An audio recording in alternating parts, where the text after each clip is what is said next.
Alright, so we're working on a 2010 Chrysler PT Cruiser. The shift knob was super stiff and difficult to move.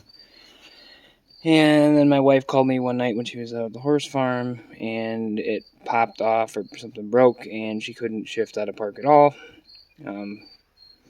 So, after watching several other YouTube videos on this problem, so we removed the center console.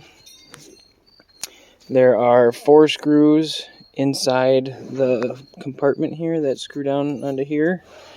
And then there are 2 screws that hold down somewhere else in the front. Like you gotta pull the...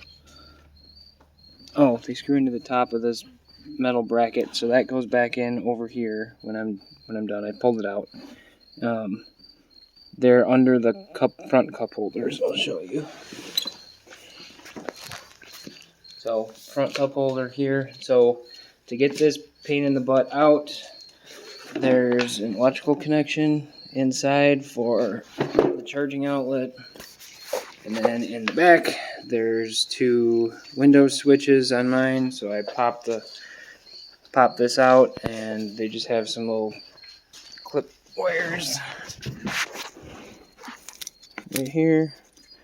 These just unclip from the back of the Windows switch, which I don't see in the car. And then pull the handbrake all the way up. Move the seats all the way forward. Pick up on the back end to get this all the way through the slot and get the plastic, the plastic body of the center console above this. And then you can pull it backwards because the whole plastic thing sits underneath here. Unless you also feel like taking apart the entire dash.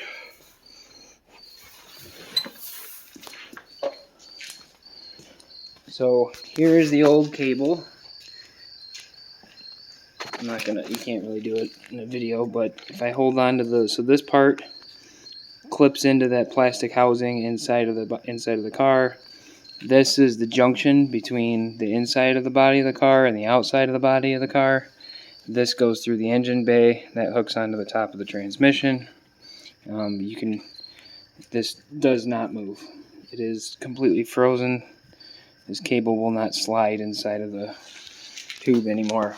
So, inside of the engine compartment, you pull the air box out.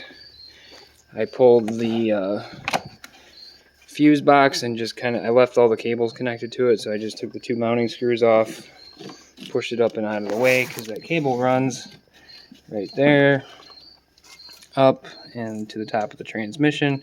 It's just a little plastic clip that slides down over top. The old one was kind of broken, so I had to use a screwdriver to chip it apart to get it off. So the air box has got to come out.